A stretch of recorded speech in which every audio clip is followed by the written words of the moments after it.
Bienvenidos, estimados estudiantes, a la tutoría virtual 2 de práctica docente, profesor de matemática.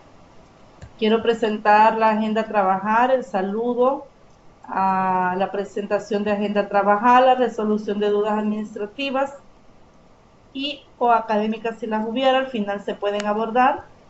El sondeo de la lectura, ya habíamos iniciado la grabación y se ha vuelto a reiniciar por problemas en cuanto a la presentación. Entonces, me comentaba Miguel, que era el que ya estaba conectado, que ha realizado la lectura a medias, así que vamos a poder interactuar un poco acerca de lo que ya ha leído y lo que no, pues lo podemos discutir y dejar claro algunos conceptos y algunos contextos, ¿verdad?, de que aborda el autor en este material. Sobre la realización del diagnóstico institucional, también me comenta que fue realizado con éxito, recopilaron la información que le fue requerida. Así que están ya listos para poder realizar la tarea 1 respecto a la primera práctica docente. También comentaba la revisión de las tareas asignadas y estar pendiente de la fecha de entrega, así como poder volver a ver esta grabación de la tutoría o verla por primera vez, ¿verdad?, en las pestañas de tutorías virtuales y esto en la plataforma. Y comentaba también que la dinámica de esta tutoría, al igual que la tutoría 1, es sobre discutir o abordar 3 bloques de contenidos, plantear 3 preguntas que posteriormente van a enviar a la plataforma como tarea. Es necesario completar la lectura o realizarla de no haberla hecho. Acerca de la experiencia cubana, también mencionaba que hay similitudes y hay diferencias, y Miguel también está de acuerdo. Y una de las similitudes, me escribía Miguel hace un momento, es las metodologías, que en cuanto a cómo se abordan las clases en matemática también, eh, para completar la idea o enriquecer la idea que él ya mencionaba, es acerca de la formación. También comentábamos que la formación de primero a sexto se realiza de una forma integral, es hacia todas las áreas curriculares que comprenden la educación básica.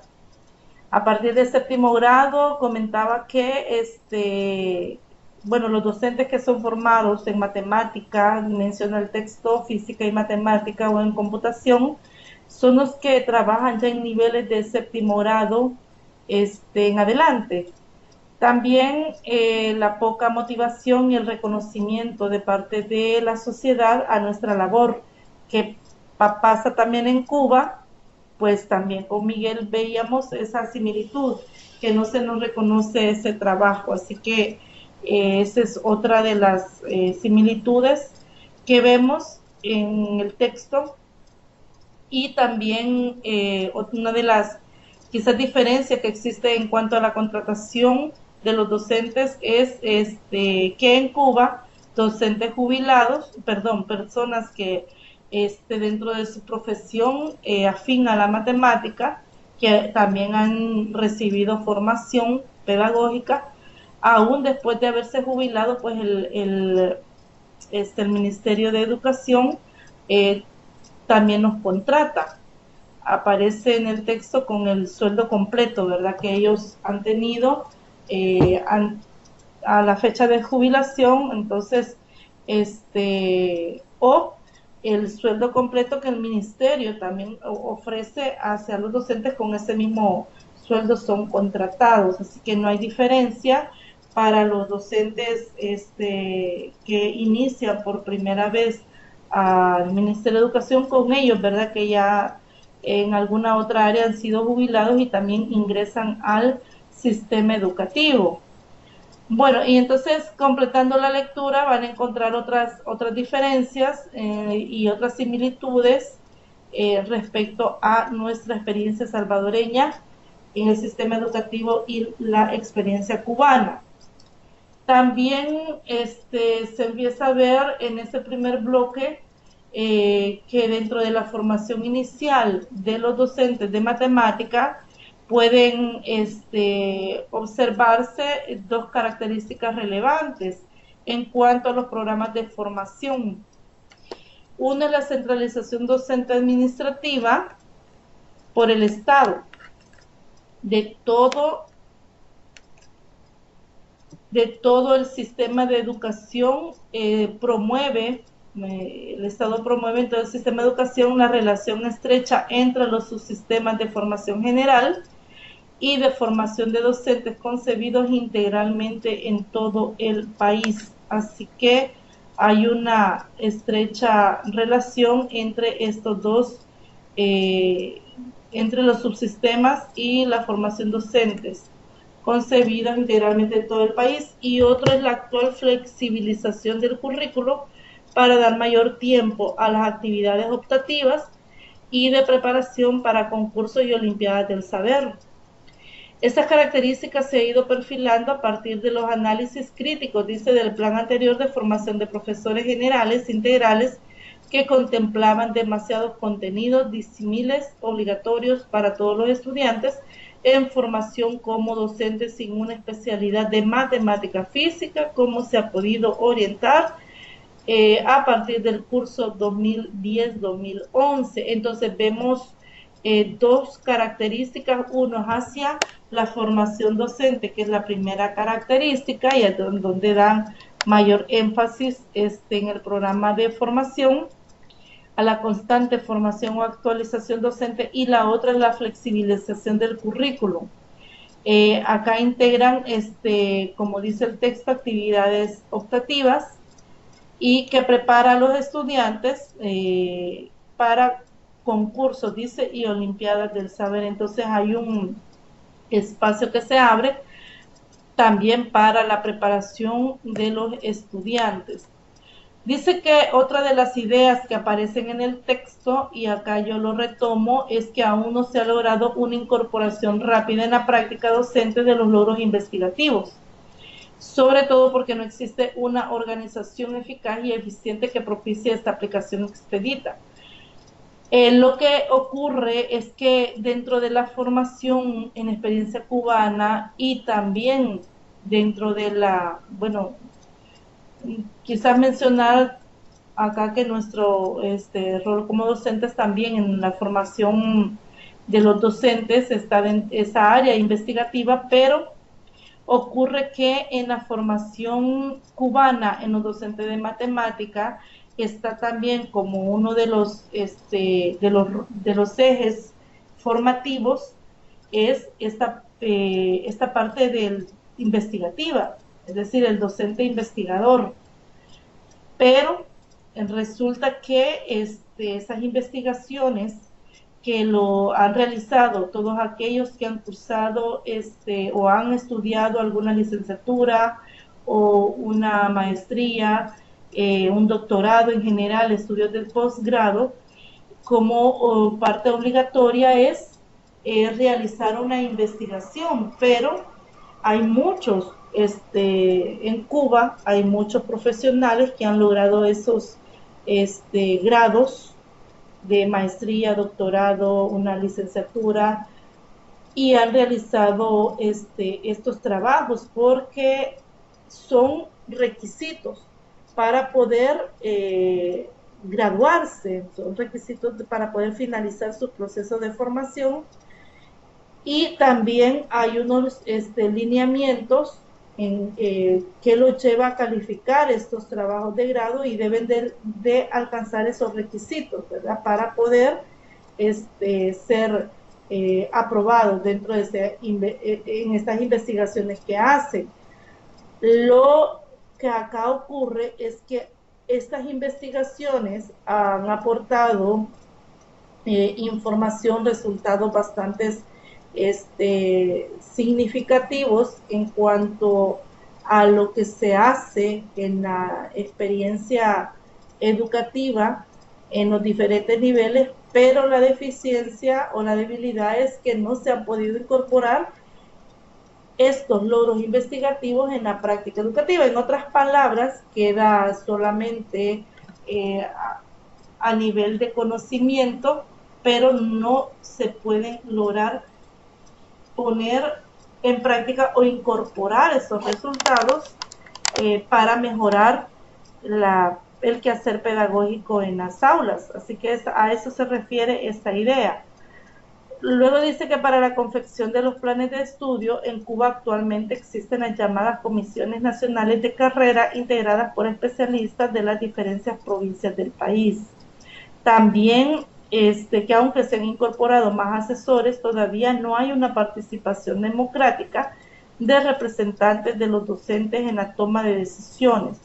De tal forma, dice que los verdaderos promotores de la cultura matemática en el país, capaces de compartir experiencias eficaces para superar las actuales carencias en la formación integral de nuestros docentes de matemática, todavía no tienen una posibilidad efectiva de influir con sus criterios. Dentro de su experiencia como docente, porque entiendo, Miguel, que usted da matemática, imparte matemática en el lugar donde trabaja. ¿Es cierto? Sí.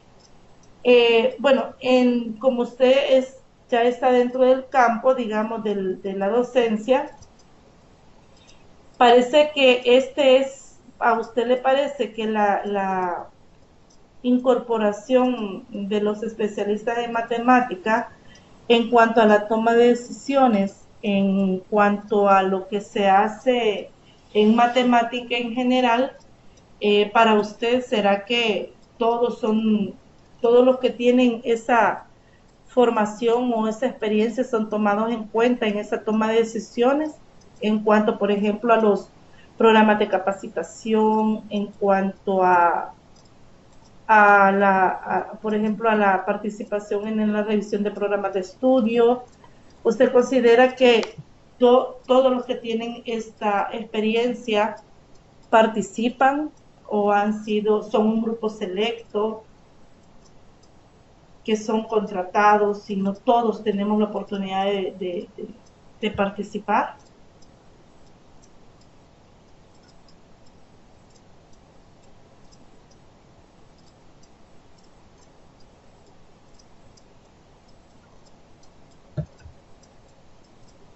Es un grupo selecto.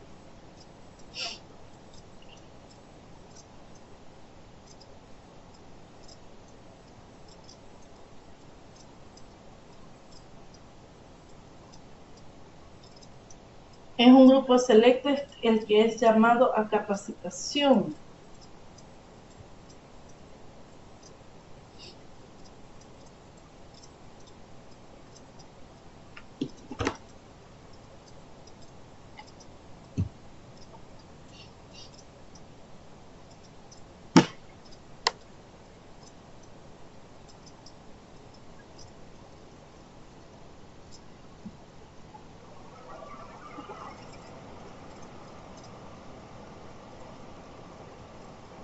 Pero dice, se da el problema, hay mucho docente que no es especialista en el caso de matemática. Eso sí, ¿verdad? Hay una gran debilidad en cuanto, y todavía existe, aunque el Ministerio de Educación, hay que reconocer, ¿verdad? A partir de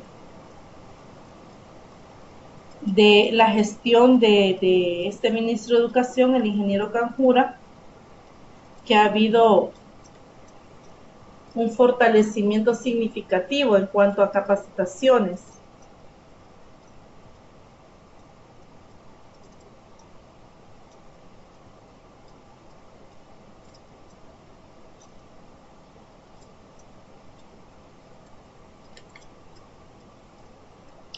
Dice, y en muchos casos esos docentes dan muchas más disciplinas además de matemáticas. Es la realidad de muchos centros educativos.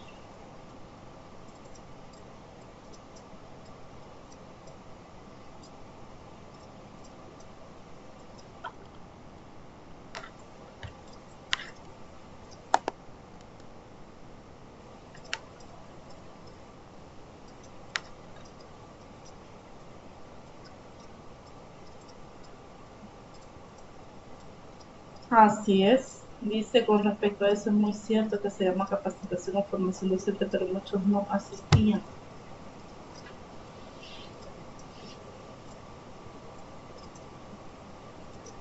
Y aún así siguen dando la disciplina. Parece que no hay un interés en cuanto a la formación, aún mayormente estos que no son de la disciplina de matemática.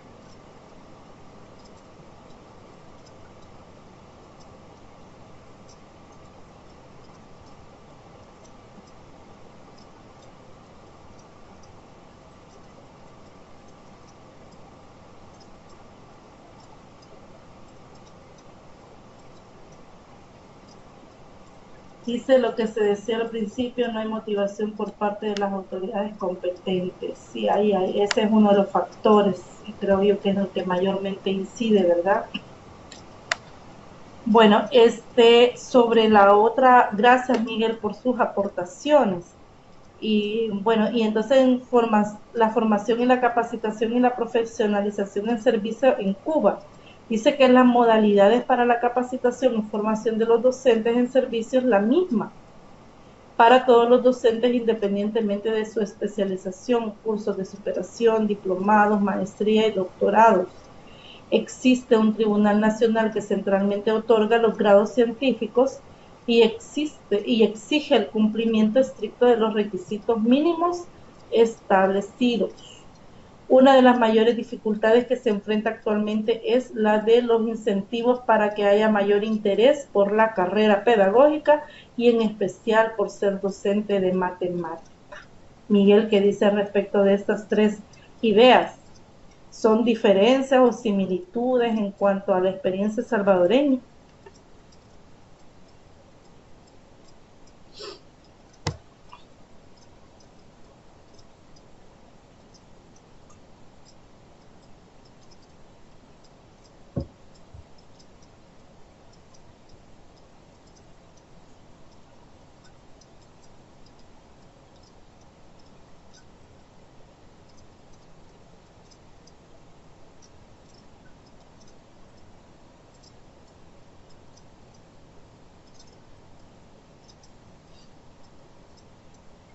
Dice con respecto a otorgar niveles, en nuestro caso no se da.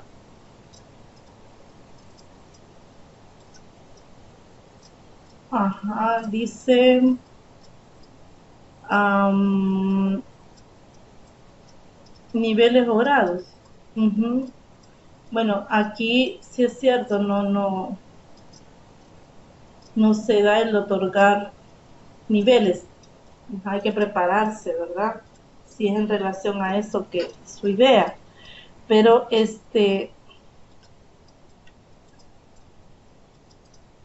y muchos menos incentivos económicos, así es. Realmente creo yo que esa es una característica. Bueno, yo en lo personal veo que estas tres son similitudes en cuanto a nuestro sistema educativo. Creo que coincidimos con el análisis que usted hace.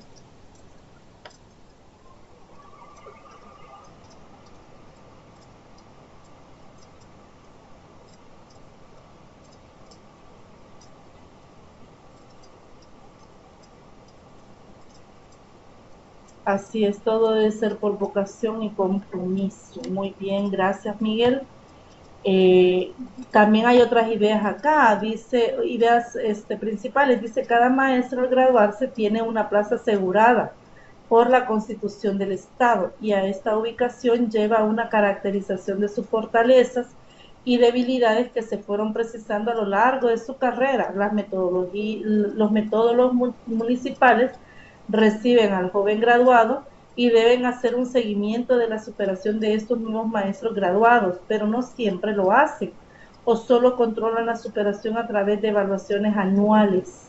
El joven maestro no recibe la atención que como adiestrado recién graduado debería recibir de los metodólogos más capaces y experimentados.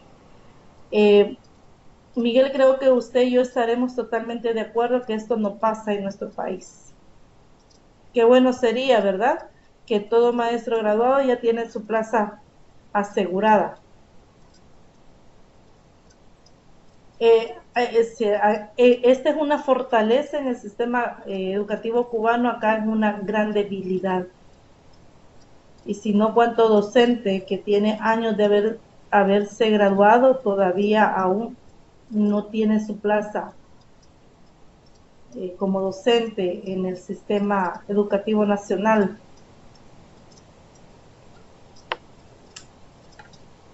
Bueno, y vamos a ver ahora la experiencia salvadoreña.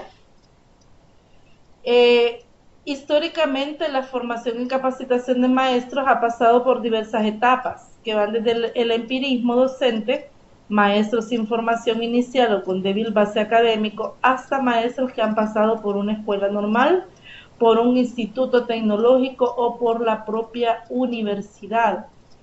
La carencia de una política coherente y de una eficiente planificación con vistas siquiera al mediano plazo ha dado respuestas emergentes e inmediatas a medida que surgen las necesidades o que se enfoca el problema. La primera idea nos da a entender que quizá los primeros docentes que iniciaron en cuanto a este ejercicio de enseñar, pues no eran maestros con formación inicial o con débil base académica, es decir, no eran personas que estaban formados. Me imagino que alguien que sentía el gusto y la vocación por enseñar, creo yo que solo eso bastaba en esos tiempos, ¿verdad? Para poder enseñar. Por lo que acá menciona que no eran maestros sin formación inicial o con débil base académico. Luego, esto, a medida pasan los años y las mismas necesidades surgen, y resulta que fue necesario que las personas que iban a ejercer la docencia tenían que pasar por un proceso de formación. Luego que ahí nace, ya vamos a ver más adelante en qué años surge la escuela normal. Funciona por algunos años, pocos por cierto, y luego da o nacen los institutos tecnológicos, eh, que en algún momento de la historia dentro de la formación de docentes funciona paralelamente con la universidad.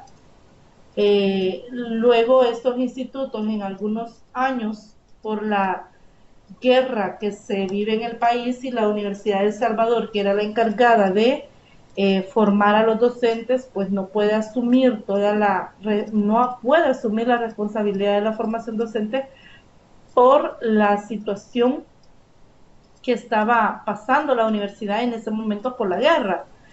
De ahí que otras universidades surgen y toman también, asumen esa responsabilidad de formar a los docentes. Y de ahí vamos a ver qué pasa, ¿verdad? A finales de los años de los 90, de la década de los 90, en cuanto a la formación de docentes y estas instituciones también que fueron, en algún momento formaron parte de la formación de docentes, y que hoy, ¿verdad? Ya en nuestro sistema educativo hay docentes que fueron graduados por esas universidades y esos institutos tecnológicos. Pero también vemos que con el fin, dice, de superar tales deficiencias, la reforma educativa de 1968 creó la Ciudad Normal Alberto Maferrer. Miguel, ¿usted fue o escuchó a algunos docentes que dicen: yo salí de la escuela, soy docente normalista? Al menos yo escuché algunos docentes y tuve algunos jefes en la universidad que dicen: soy normalista. Ah, qué bueno, su mamá es una de ellas, sí, así que luego que estos, como mencionaba hace un momento, docentes que quizás solo por el sentir el deseo y el gusto de enseñar, daban clases, pues se crea, ¿verdad? Por la misma necesidad, los mismos problemas de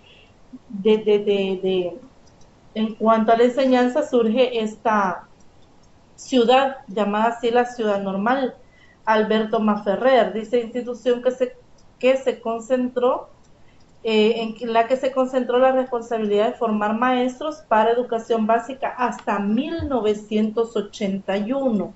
Lo que yo decía hace un momento, funcionó unos pocos años. Luego, a partir de ese entonces, la responsabilidad de formar maestros de educación básica pasó a los institutos tecnológicos, trasladándose así la formación de maestros del nivel de educación media al de educación superior. La formación de maestros pasó del nivel de educación media al de Coordinación Nacional de Educación Superior. Aquí vemos cómo quiénes son los que toman, ¿verdad?, la responsabilidad de formar a estos docentes. Dice que los maestros de educación básica eran formados por los institutos tecnológicos. Los maestros de educación o de nivel medio por la universidad, que en este caso era la Universidad de El Salvador en esos años, y la de formación de maestros de nivel de educación media también al de Coordinación Nacional de Educación Superior.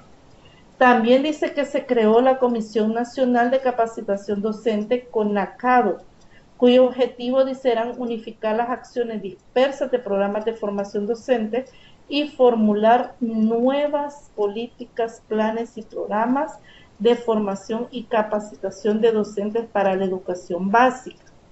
Si usted lo pudo leer, Miguel pudo haber leído que en algún momento dice que no existían programas de estudio, sino que solo había un listado de contenidos que se debía enseñar. Luego, pero a partir de esta comisión, pues se unifican las acciones dispersas de los programas de formación docente.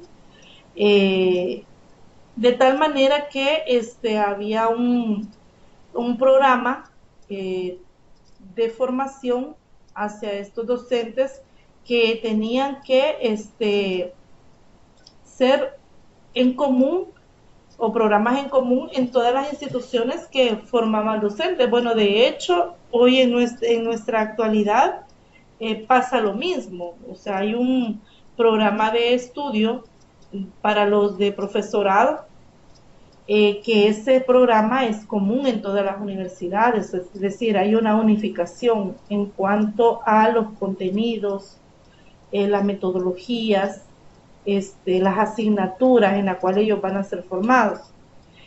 No así las de la licenciatura. Todas las licenciaturas tienen la característica que cada universidad revisa periódicamente el pensum, y estas tienen la libertad de hacer algunos ajustes en cuanto a su currículum, o el pensum de las materias, pero en cuanto a nivel de profesorado, ese sí es un programa, ¿verdad?, que de formación que es igual y no cambia en nada en las diferentes universidades. Bueno, dice que inicialmente esta comisión dependió de la Secretaría de Estado. Luego formó parte de la Dirección General de Educación Media y Superior y en 1986 pasó a la Dirección de Educación Universitaria, hoy Educación Superior. Vemos un poco de historia, ¿verdad?, de cómo se crea esta comisión y cómo es transferida a lo que hoy es llamado educación superior, o lo que conocemos como educación superior. En función de sus objetivos, la comisión formuló un programa nacional de capacitación docente, PRONACADO, el cual pretendía desarrollar 4 grandes proyectos: la formación de profesores de educación básica para primero y segundo ciclos, incluía parvularia; la formación de profesores de educación especial; formación de profesores de tercer ciclo básico y formación de profesores de educación media. Entonces, a diferencia quizás de actual formación en docente, resulta que acá hay hay una diferencia en cuanto a lo que inicialmente esta comisión pues se proyectó a estos grandes, valga la redundancia, proyectos. Y una de ellas es que en esta formación de profesores de educación básica incluía parvularia, pero a partir de cierta, en los 90 hay una separación en esta formación. Hay la formación exclusivamente hacia maestros de parvularia o profesores de parvularia, y los docentes que todavía está así son los profesores de educación básica para primer y segundo ciclo. Entonces aquí hay una separación en cuanto a la formación de estos docentes, parvularia y educación básica. También vemos acá que había una separación en la formación de profesores de tercer ciclo básico. El título era así, solo para tercer ciclo, ya docentes con especialidad, y los que eran también preparados para trabajar en educación media. Pero ahora el título aparece, los que son graduados como profesores de matemática y otras especialidades, ya ese título pues los incluye que son profesores para tercer ciclo y educación media, es decir, hay una unión en esos dos niveles para la formación de estos docentes. Bueno, los proyectos de formación tenían continuidad y se fundamentó en los criterios de integración, continuidad, secuencia y dinamismo, propios para lograr un perfil académico profesional del docente, de modo que desarrollar actitudes favorables hacia la autogestión y el perfeccionamiento permanente, características de estos proyectos, de los 4 que anteriormente mencionaba. Estas comprendía, dice, 2 áreas de capacitación: esta formación de docentes, la autogestión, fundamentada en los criterios de educación permanente, educabilidad del individuo y capacidad de autoaprendizaje del estudiante en función de los incentivos académico-pedagógicos y de los propios, por su condición de sujeto y de autor de su realización profesional. La otra área era el académico profesional, respaldada por asignaturas mediante las cuales se pretendía integrar el componente cognitivo de la profesionalización sobre la base de una capacitación pedagógica, filosófica, sociológica, ética y tecnológica enriquecida por una especialización opcional y complementada por la práctica docente. Entonces, en esta formación de docente, pues comprendía la capacitación estas 2 áreas. Él dice, el plan tenía una duración de 2 años lectivos, subdivididos en 4 ciclos de estudio presenciales a tiempo completo, y los requisitos de ingreso eran poseer título de bachiller, disponer de tiempo completo para realizar los estudios académicos en una jornada y las actividades extraescolares y de práctica docente en la otra jornada, someterse a un proceso de selección. Miguel, parece ser que no hay diferencia, ¿verdad?, en cuanto a los requisitos de ingreso para una persona, un bachiller o alguien que es profesor y quiere continuar con su formación como docente. No sé si está de acuerdo usted con esta parte. Parece que no son los mismos requisitos, ¿verdad? Es igual. Muy bien. En 1987 se implementó un proyecto de mejoramiento de la educación tecnológica en nivel superior. Se decidió aumentar a 3 años los estudios tecnológicos de las áreas productivas. Con el nuevo plan se formaban maestros de las áreas productivas y maestros para los 3 ciclos de la educación básica. Esto surge también, esta reforma a los programas de formación, se debe siempre a la misma, como respuesta, ¿verdad? Estas reformas son respuestas a las necesidades o a las demandas de la sociedad. Entonces, a partir de 1987, pues se decide aumentar, ya no son 2 años de formación, sino que son 3, que actualmente esto está en vigencia para los profesorados, y luego se forma para estas áreas, ¿verdad?, productivas, y también para los maestros de los 3 ciclos de educación básica. El plan curricular comprendía 4 áreas: la formación personal y social, referida a la formación humana para el desarrollo de las capacidades y potencialidades del estudiante en sus dimensiones de profesional, de padre de familia y de ciudadano. También en los estudios básicos, que proporcionarán al estudiante las bases necesarias para el campo específico de su profesión. La formación especializada, destinada a orientar el desarrollo de las habilidades, capacidades, destrezas y dominios necesarios para el desempeño profesional del nivel o de la especialidad seleccionada, y también las prácticas profesional y social regidas por lineamientos establecidos por la Dirección General de Educación Superior. En otras palabras, vemos en la primera área de formación hacia el ser humano en todas sus dimensiones, la segunda hacia los estudios básicos, la desarrollo de competencias, habilidades para un campo específico de su profesión, dice acá, y la formación especializada y las prácticas profesionales. Es decir, un docente en formación tenía que, debía ser formado, o la formación orientada en estas 4 áreas. En 1989 se suspendió el ingreso a la carrera de profesorado para educación básica en todas las instituciones autorizadas, pero se permitió que los alumnos que ya habían iniciado sus estudios concluyeran su formación, y fue en abril de 1994 que se aprobó el Plan de Formación de Maestros de Educación Básica para primero y segundo ciclos. Esto pasó en 1989. ¿Por qué cree usted que se suspendió el ingreso a la carrera de profesorado, Miguel?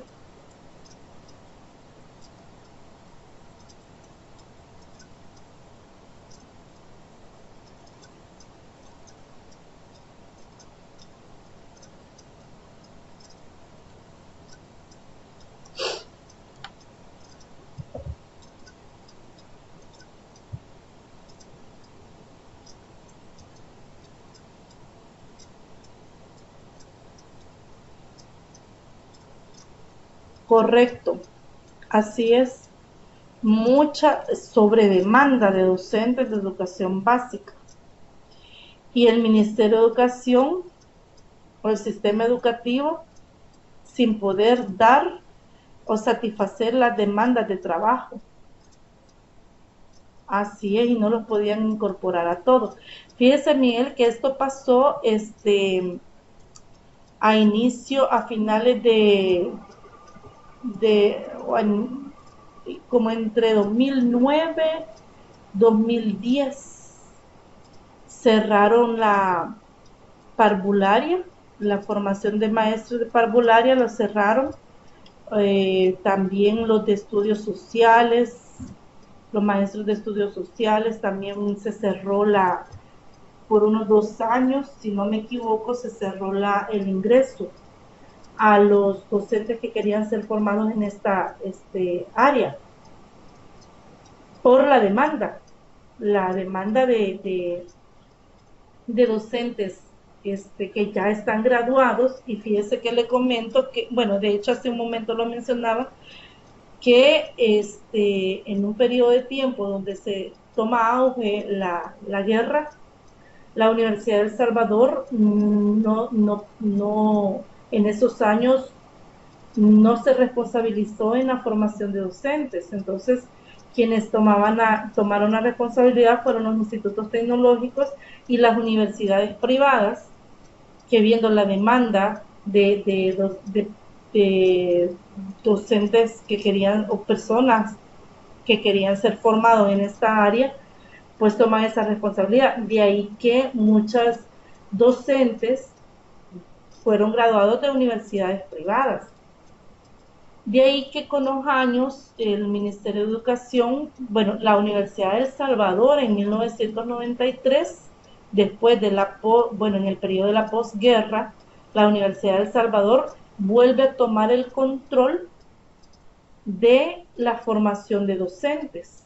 De ahí que viene en 1995 una revisión a los programas de estudio y se da en nace en 1996 la reforma educativa en 1996 con nuevos programas y unos cambios bastante significativos en los programas de estudio. Pero a partir de ahí, porque la Universidad de El Salvador vuelve a tomar control después de un ausentismo de parte de ella de casi 10 años. Y de ahí que con el Ministerio de Educación también toma control y mayor protagonismo en la revisión de los programas de formación de docentes, y en esta revisión incluía también la revisión de la calidad educativa que estaba ofreciendo las universidades privadas. A partir de ahí es que, bueno, y no solamente como para los docentes de formación, sino en todas las carreras que las universidades estaban ofreciendo en ese momento. De ahí que entre los años, en el periodo de la posguerra, estamos hablando de 1993, empieza a elaborarse los procesos de certificación de universidades privadas, y de ahí que en ese proceso de la certificación, bueno, a partir de la evaluación de estas universidades, es que muchas universidades privadas fueron cerradas, ya que no cumplían con los requisitos mínimos para poder seguir funcionando. Le comento porque en 1995 se da, ¿verdad?, la revisión a estos programas de estudio de los docentes en formación y también en los programas de estudio. Yo creo, Miguel, que quizás usted estaba estudiando todavía bachillerato cuando se da esta revisión a los programas de estudio, y no sé si usted habrá sacado su bachillerato con estos nuevos programas de estudio.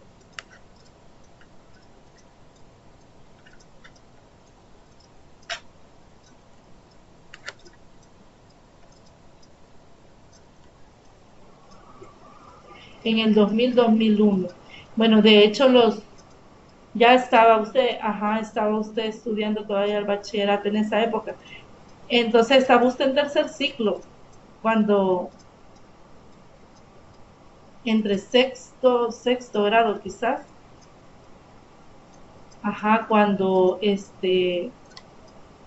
se pone en práctica, ¿verdad?, los nuevos programas de estudio, quinto grado, los nuevos planes de estudio como resultado de esa reforma educativa. Bueno, el papel del docente en estos planes de formación. ¿Cuál es el papel del docente? Se le exige asumir un papel particular como orientador o guía del aprendizaje. Para ello debe ser muy creativo, dar dinamismo al proceso educativo, interactuar directa e indirectamente con los niños y ocupar materiales variados que permitan el trabajo independiente en el aprendizaje de los estudiantes. Como docente debe, asimismo, ser capaz de extraer del medio social elementos que le permitan incorporar a la escuela expresiones de la cultura cotidiana para integrarlos a la escuela y a la comunidad y asumir un papel activo en el desarrollo social. También debe estar en constante proceso de superación profesional, sobre todo enriqueciendo sus conocimientos acerca de métodos de enseñanza y de planificación para atender a diferentes grupos. Al mismo tiempo, debe elaborar estrategias para analizar el entorno en el que se desenvuelve la escuela y los procedimientos para estimular la participación de los alumnos y de la comunidad en general. En otras palabras, un docente en su formación inicial o de grado tiene que cumplir con estas funciones.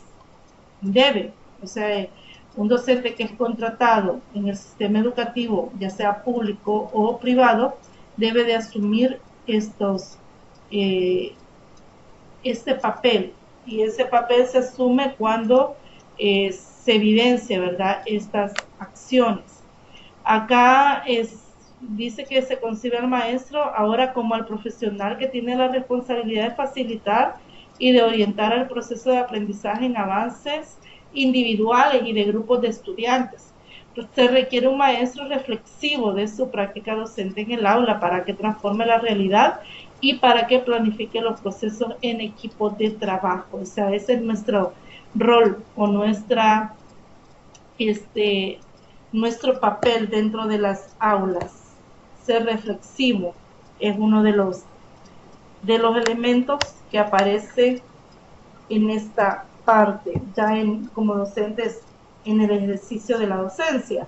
Bueno, entonces la formación docente por niveles educativos o la oferta de formación.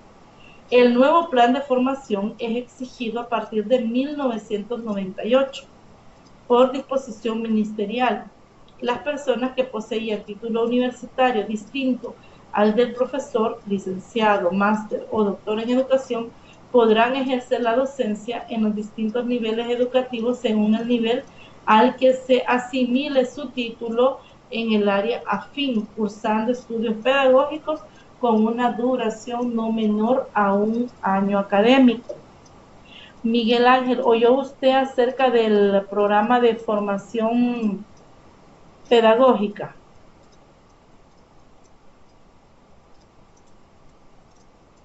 Sí. ¿Cuánto tiempo duraba? Un año, sí, así es. Entonces, si vemos que este plan, ¿verdad?, de formación surge o es exigido a partir de 1998. Y en la actualidad, este curso de formación pedagógica ya no está vigente. Ahora, alguien que tenga un título diferente a los que menciona acá, que tiene que ver con educación o relacionado con educación, tiene que cursar una maestría. Por eso es que muchas universidades ofrecen las maestrías en investigación educativa o áreas afín o áreas afín a la educación, porque los que no tienen, pero estos ofertados mayormente aquellos que son ingenieros o arquitectos, médicos, etcétera, que quieren ejercer la docencia, tendrán que ahora realizar estudios de maestría, porque este curso de formación pedagógica ya no está vigente. Creo que desde hace unos 3 años ya cerraron esa oportunidad, ¿verdad?, de ser formados en un año de estudio. Bueno, y refiriéndonos a las instituciones universitarias y no universitarias, dice que actualmente la formación de maestros se realiza en 7 universidades y en un instituto especializado de educación superior, autorizado por el Ministerio de Educación. Lo que yo mencionaba anteriormente, antes de 1993, hubo como bastantes universidades, más de 7, que formaban docentes. Pero estas universidades fueron cerradas y ya lo explicaba anteriormente por qué. Entonces se reduce a 7 universidades ahora que forman docentes. La práctica docente también constituye una de las áreas curriculares en cada uno de los planes de formación docente y tiene asignada una carga académica que oscila entre 24 y 32 unidades valorativas, de acuerdo con la Ley de Educación Superior. Cada unidad valorativa equivale a 20 horas de clase, por lo tanto, el número de horas asignadas a cada fase está en consonancia con un número de unidades valorativas.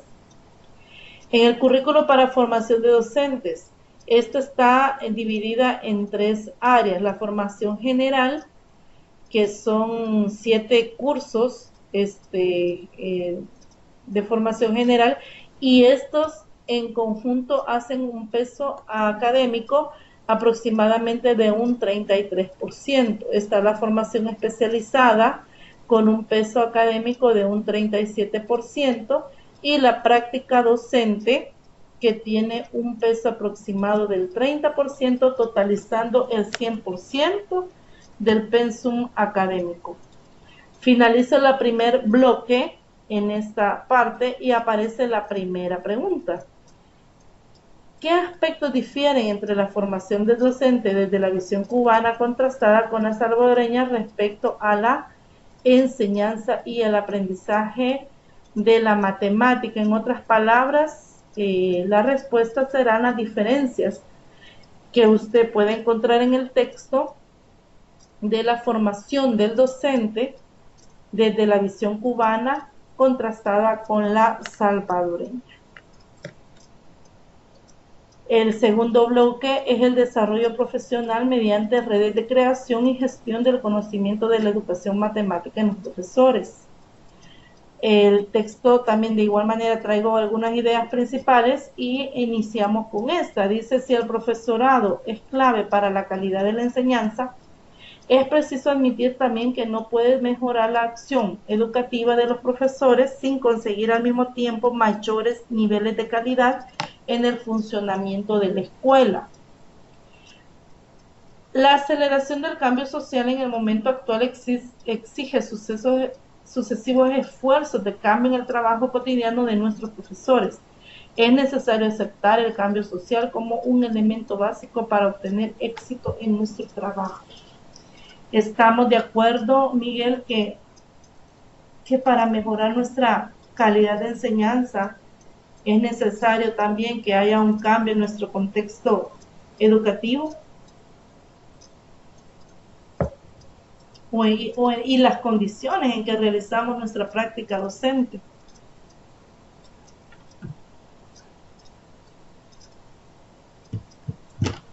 Bueno, dice que tiene una tutoría de investigación. No hay ningún problema, Miguel. Si usted se tiene que retirar, entonces termina de ver la presentación y la tutoría. No hay ningún problema, Miguel. Usted puede retirarse porque hasta las 8:30 estaba contemplado, pero yo voy a terminar. Sí, sí entiendo, pero yo sé que también tiene ese compromiso, así que no hay ningún problema. Usted puede terminar de ver la presentación en la pestaña de las tutorías virtuales.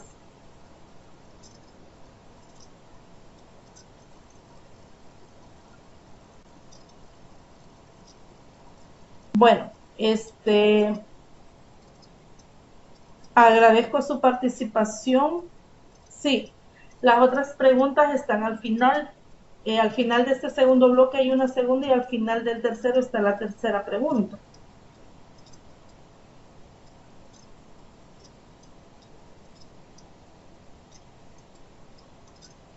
Por nada, Miguel, a la orden. Nos seguimos comunicando vía mensaje. Cualquier duda o inquietud estoy a la orden.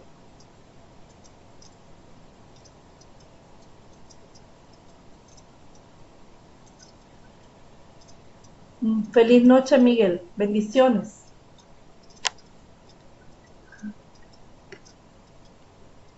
Bueno, continúo y a partir de las nuevas dificultades que estos han de enfrentar como resultado del cambio social, se pueden diseñar coherentemente el tipo de formación que deben recibir.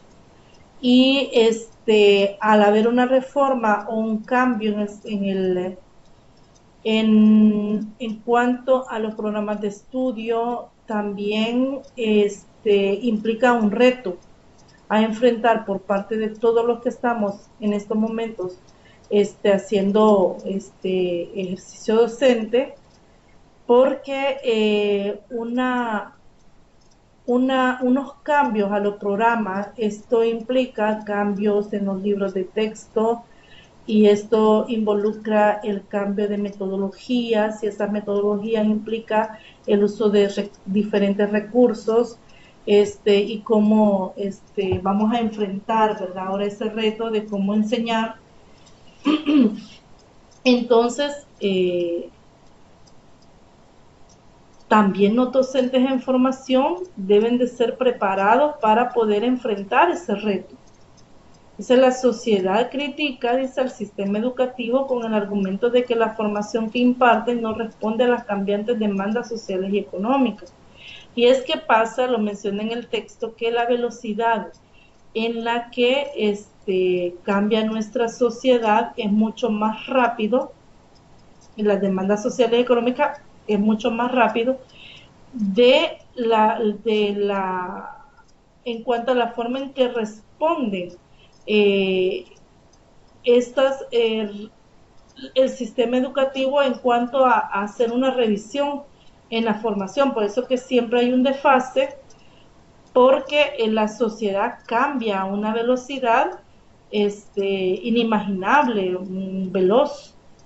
Entonces, siempre va a haber un desfase en cuanto a los lineamientos de formación de los docentes, que estos deben de responder a las demandas educativas, cuando ya estas demandas han cambiado en el momento en que hay una respuesta en cuanto a, de parte del Ministerio de Educación, en cuanto a la formación de estos docentes que satisfagan estas demandas de una sociedad económica y social cambiante a una velocidad, como mencionaba, bastante veloz.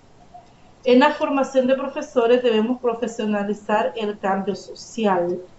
En otras palabras, el docente en formación debe de ser formado de tal manera que siempre esté preparado al cambio social, y esto involucra que debe de estar siempre en la disposición de asumir esos nuevos retos, esos cambios que se han de hacer en cuanto a la forma de hacer nuestro trabajo. Entonces, estar siempre en esa disposición, porque a veces lo que pasa cuando viene un cambio en la reforma educativa, una revisión, nuevos programas de estudio, nuevos libros, como dije, nuevas metodologías involucradas, que la primera reacción de parte de muchos docentes es la resistencia hacia esos cambios. Entonces, los docentes en formación deben de ser formados de tal manera que asuman esos retos, ¿verdad?, con una actitud bastante propositiva.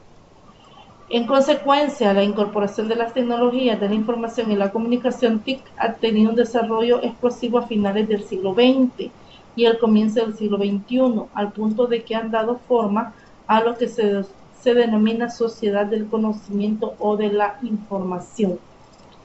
La omnipresencia de las TIC es al mismo tiempo una oportunidad y un desafío, y nos impone la tarea urgente de encontrar para ellas un sentido y uso que permita desarrollar sociedades más democráticas e inclusivas, que fortalezcan la colaboración, la creatividad y la distribución más justa del conocimiento científico, y que contribuya a una educación más equitativa y de calidad para todos. En otras palabras, la tecnología está ahora, es parte de nuestra vida. Las nuevas generaciones están creciendo familiarizados totalmente con la tecnología. Si no vemos, por ejemplo, aparecen algunas imágenes en las redes sociales como niños de apenas 2 años pueden pasar sin ninguna dificultad de un video a otro, por ejemplo, pueden entrar niños de menos de 5 años, pueden sin dificultad entrar a la aplicación, por ejemplo, de YouTube y poder buscar sus videos, que es lo que un niño hace, o jugar, ¿verdad? En el teléfono. Entonces, y así, en la medida que avanzan en los años, pues desarrollan esas habilidades para poder hacer uso de las diferentes aplicaciones, la computadora, el teléfono, etcétera. Entonces, las nuevas generaciones están, desde que nacen, están familiarizados totalmente con la tecnología. Entonces, ese es un reto, ¿verdad? Un desafío de cómo incorporar estas tecnologías hacia la creación, ¿verdad?, de una sociedad creativa, justa, equitativa. Ahora, las TIC en la educación. A pesar de los esfuerzos realizados durante las últimas décadas, los sistemas educativos de América Latina aún enfrentan problemas estructurales importantes que obstaculizan el logro de una educación de calidad con cobertura extendida en los países de la región. La omnipresencia de las tecnologías digitales podrían estar incluso modificando las destrezas cognitivas de las nuevas generaciones, lo que ya mencionaba, ¿verdad? ¿Por qué? Y de hecho sí es verdad, están modificando esas destrezas cognitivas desde el momento que tienen contacto con una computadora o un teléfono, y estas pueden manipularlo sin ninguna dificultad. Las escuelas se enfrentan a la necesidad de innovar en los métodos pedagógicos si desean convocar y ser inspiradoras para las nuevas generaciones de jóvenes. En otras palabras, no podemos separar el uso de los teléfonos, y aquí voy a ser un poco más concreta porque eso es lo que los estudiantes tienen acceso cuando van a estudiar, y son los teléfonos. Entonces, ya que no pueden desligarse o separarse del teléfono, y de hecho en diferentes áreas o disciplinas hay diferentes aplicaciones, programas interactivos que nos pueden ayudar, y lejos de ser un problema, el teléfono puede ser un aliado. Como docentes estamos enfrentando ese reto de poder involucrar a las tecnologías en nuestro proceso de enseñanza-aprendizaje, de tal manera que nosotros como docentes somos los primeros que somos llamados a familiarizarnos y a hacer uso y aprender a hacer uso de estas tecnologías, de tal manera que nuestras clases, nuestras metodologías de clases van a ser modificadas, y el reto pues es, ¿verdad?, es diseñar clases creativas, inspiradoras para los docentes, para los jóvenes, perdón. La introducción de las TIC en las aulas pone en evidencia la necesidad de una nueva definición de roles, especialmente para los alumnos y docentes. Los alumnos pueden adquirir mayor autonomía y responsabilidad en el proceso de aprendizaje, lo que obliga al docente a salir de su rol clásico como única fuente de conocimiento. Y ya esta parte, este párrafo, ya evidencia un cambio de rol de parte de los docentes y de los estudiantes. En otras palabras, el docente minimiza su rol como protagonista dentro del aula, y ahora son los estudiantes los que toman protagonismo a partir de la construcción de su propio conocimiento, haciendo uso de estas tecnologías. Esto genera incertidumbres, tensiones y temores, realidad que obliga a una readecuación creativa de la institución escolar. Bueno, y de hecho, si esa es la demanda que hoy tenemos y el desafío de cómo incorporar las tecnologías a nuestras aulas, también es un reto para las universidades que forman a estos futuros docentes. El primer foco de atención definido es el de considerar la manera en que las TIC favorecen el desarrollo de nuevas prácticas educativas más pertinentes y eficaces, lo que incluye fortalecer el protagonismo que tienen los docentes en los cambios educativos. El segundo foco priorizado es el de la evaluación de los aprendizajes. Las TIC ofrecen una batería de oportunidades innovadoras para el seguimiento de los aprendizajes de cada estudiante y del desempeño de los docentes, las escuelas y los sistemas educativos. ¿TIC para qué? Uno, y esa pregunta tiene tres preguntas que se desglosan de esta. ¿Cómo pueden aportar las TIC al desarrollo de una educación relevante que considere el aprender a conocer, el aprender a ser, el aprender a hacer y el aprender a vivir juntos? Son las competencias de nuestro sistema educativo, pero cómo incorporar las tecnologías en el desarrollo de estas competencias.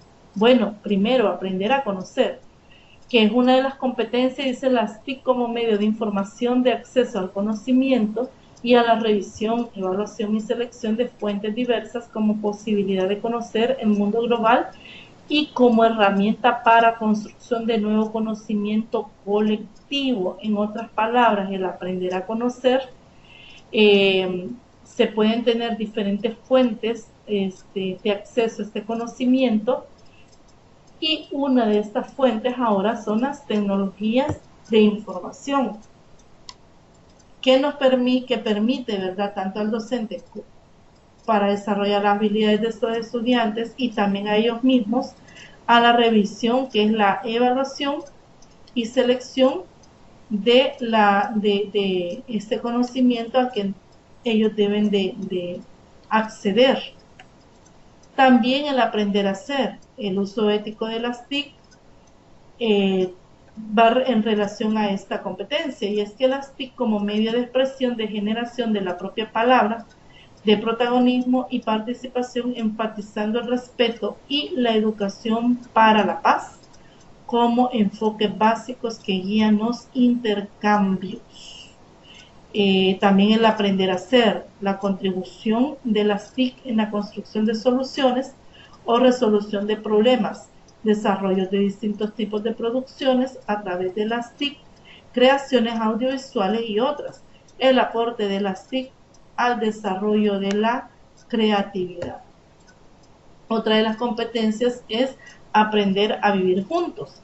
Las TIC como medio de comunicación, nuevamente el uso ético de las TIC, las redes sociales, el trabajo cooperativo, las producciones colectivas, espacios de participación social, desarrollo de ciudadanía, entre otros, todo lo cual aporta a la cultura de la paz.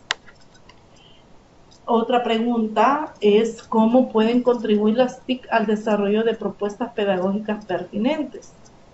En contextos altamente diversos y desiguales, no puede haber una única respuesta, sino múltiples para responder a las necesidades educativas de todos los estudiantes. También considerar las respuestas diversas, tanto en los contenidos de las TIC como en sus soportes o dispositivos, por ejemplo, computadoras adaptadas para personas con discapacidad. También las TIC pueden ser una herramienta útil para diversificar la enseñanza y aprendizaje. Una tercera pregunta ¿es eficiente y eficaz el uso de las TIC en los sistemas educativos? La medición respecto de los procesos de implementación de programas para el uso de tecnología en educación y sobre todo de su impacto relativo y costo-efectividad son indispensables para optimizar el uso de TIC en este campo.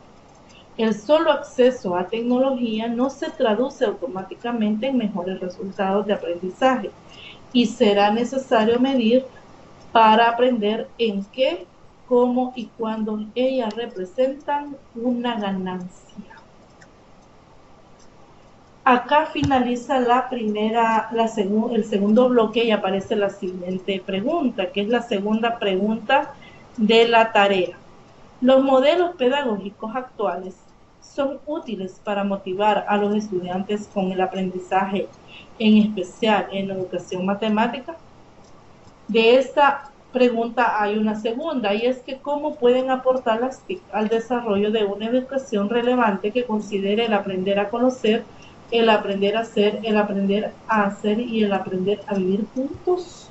Bien, esta es la segunda pregunta de tarea. Y como tercer bloque es el análisis de la formación permanente del profesorado en la educación matemática en El Salvador. En otras palabras, cómo ha sido esa transformación de la formación docente o permanente del profesorado a través de la historia y de las reformas educativas. En 1940 se da la primera reforma educativa de El Salvador, en la cual se elaboraron planes de estudio con orientaciones pedagógicas que significaron un avance en el sistema educativo nacional. En 1968 se inicia la segunda reforma educativa nacional impulsada por el ministro Walter Benech. Esta reforma pretende ser integral y en el ámbito matemático marca la introducción de la llamada matemática moderna en el currículo nacional. La reforma educativa de 1995, en el marco del Plan de Reconstrucción Nacional Post-Acuerdo de Paz 1992, fue uno de los programas más importantes del sector social, además de la voluntad política y de la conciencia colectiva sobre la importancia de la educación para el desarrollo. La reforma educativa está sustentada en 4 fundamentos: cobertura, modernización institucional, mejoramiento de la calidad y formación de valores humanos, éticos y cívicos. En el periodo 2000-2005 se plantea la reforma educativa en marcha, que implica también un cambio en los planes de estudio a nivel nacional. Se aplican nuevos enfoques al proceso de enseñanza-aprendizaje, se reduce en un año la educación media, se crean nuevos planes de estudio para el profesorado que se mantendrán vigentes hasta la fecha. Bueno, y a partir de este planteamiento de la reforma educativa en marcha, es que se dan los nuevos programas que toman vida o se ponen ya en marcha en las escuelas en el 2010. De ahí es que salen los nuevos programas de estudio reciente, ¿verdad? La revisión de los nuevos programas de estudio que fue en el 2010, si no me equivoco. Bueno, la propuesta actual es trabajar en una formación integral y humanista, orientándose hacia el uso flexible del enfoque socioconstructivista en el proceso de enseñanza-aprendizaje de la matemática. Se insiste en el enfoque de la resolución de problemas y en la aplicación de la matemática en la cotidianidad y en las conexiones de la matemática con las otras ciencias. Se anima la consideración de la diversidad de las capacidades de los estudiantes y la utilización de las nuevas tecnologías cuando sea posible. La formación de docentes de forma continua. En la formación docente a cargo de universidades e institutos técnicos superiores se pueden distinguir 2 grandes etapas que van primero de 1980 hasta 1992 y desde 1992 hasta el presente. Esta etapa se desarrolló en plena guerra civil y su característica es la tecnificación en la formación de maestros. Destaca la ampliación de los años de estudio de 2 a 3 años, lo que se mencionó hace unos momentos atrás, hecho que no modificó su estatus de educación técnica o carrera corta, aunque fuera de nivel universitario a educación técnica superior. Esta etapa se inició con el ambiente favorable creado por los acuerdos de paz de 1992, que llevó al inicio de la normalización de la vida académica de la Universidad de El Salvador. Es lo que mencionaba anteriormente, cuando la Universidad de El Salvador retoma o toma control de la formación de docentes. Toma nuevamente, porque inicialmente ella era la encargada de la formación de docentes. En 1998, el Ministerio de Educación recuperó el control de los programas de formación de docentes, estableciendo programas únicos a nivel nacional y evaluando las instituciones de educación superior que estaban autorizadas para formar profesores, lo que llevó al cierre de las más deficientes. También ya lo había mencionado anteriormente. También asumió la formación continua de los docentes, aunque de forma deficiente. Vemos que después de la posguerra hay unos cambios significativos que a algunos, bueno, en la mayor parte de estos cambios aún están vigentes en nuestro sistema educativo. Desde hace unos 3 años, quizás si no unos años atrás, el MINED en colaboración con JICA trabaja en mejoras de la enseñanza de la matemática, que es lo que actualmente hoy tenemos en nuestras aulas a partir de este año, desde primer grado hasta educación media. La cooperación japonesa apoya al MINED en la reelaboración de materiales de matemática y la formación de docentes.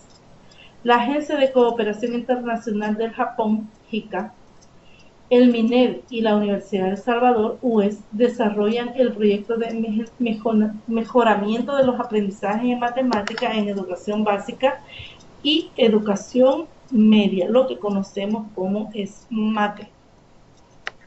El enfoque del proceso es de resolución de problemas a fin de que los estudiantes tengan un dominio de las matemáticas en función de las dificultades cotidianas. A través de SMATE se busca mejorar el rendimiento académico en matemática de primero a tercer ciclo de educación básica y media, así como promover la cooperación mutua en la didáctica de matemática a nivel regional. El proyecto incluye aportes en la formación inicial docente, contemplando la elaboración de propuestas didácticas de matemática para el profesorado en educación básica de primero y segundo ciclo y el profesorado en tercer ciclo de educación básica y media. Asimismo, la actualización de módulos de matemática para el plan de formación de docentes en servicio de primero, segundo y tercer ciclo de básica y media. Además, se han diseñado y elaborado libros de texto y guías metodológicas para los diferentes niveles educativos. Bueno, acá vemos un poco y de manera resumida el programa SMATE, y acá se pueden ver dos, en esta diapositiva, dos ideas principales. Uno dice que el enfoque del proceso es de resolución de problemas. Siempre el enfoque que en el programa anterior se abordaba en matemáticas, la resolución de problemas. Dentro de las dificultades, en función, dice, de las dificultades cotidianas. También dice que a través del programa SMATE se busca mejorar el rendimiento académico en matemática de primero a tercer ciclo y media. Dice cómo promover la cooperación mutua en la didáctica de la matemática a nivel regional. Bueno, de hecho podemos ver en la estructura de los libros que en lo personal sí, se puede evidenciar en los libros de tercer ciclo, al menos a esos a los que yo tengo acceso, porque en ese nivel trabajo también, y es el aprendizaje de los conceptos en matemática de forma gradual, desde lo más sencillo hasta lo más complejo. Entonces, en ese sentido, se puede ver estas dos situaciones que se ve acá, o lo menciona. Es enseñar en matemática a partir de resolución de problemas, y así también como la misma dosificación de los contenidos busca que estos estudiantes aprendan de una mejor manera y así mejorar el rendimiento académico. También se puede ver que una característica quizás de esto en estos últimos años especialmente con el ministro de Educación que hoy tenemos, es la priorización, ¿verdad? El fortalecimiento hacia la formación docente a partir de los módulos que se han estado impartiendo, y hoy con estos programas de mate hacia la capacitaciones a la que estamos asistiendo actualmente como parte de la familiarización de los programas, así como también, ¿verdad?, esa interacción acerca de la experiencia que tenemos del uso de estos libros, las dificultades que se presentan y algunas consideraciones que se han de tomar en cuenta para poder dar una mejor entrega pedagógica hacia nuestros estudiantes. Y la tercera pregunta que aparece al final de esta tutoría es que según su criterio y su punto de vista, cree que el MINED en colaboración con JICA ha trabajado en mejoras de la enseñanza de la matemática en su práctica pedagógica, o solo se ha quedado en la elaboración de libros de texto. Bien, aparecen las tres preguntas que son las de tarea.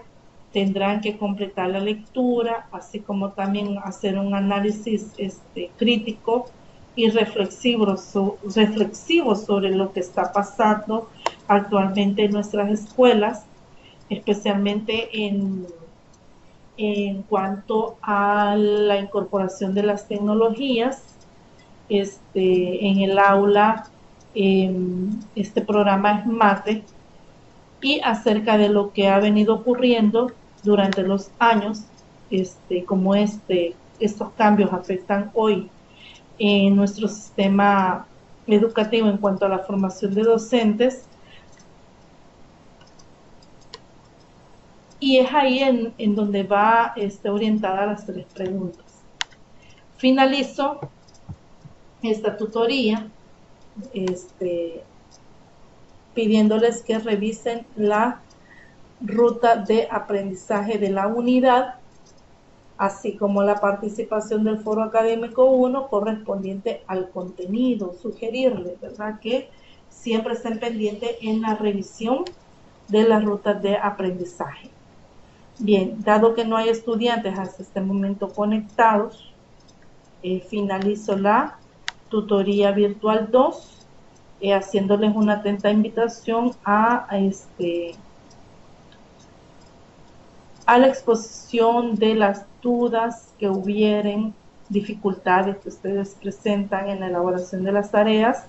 Estoy a su disposición para poderles orientar y ayudar en las diferentes actividades.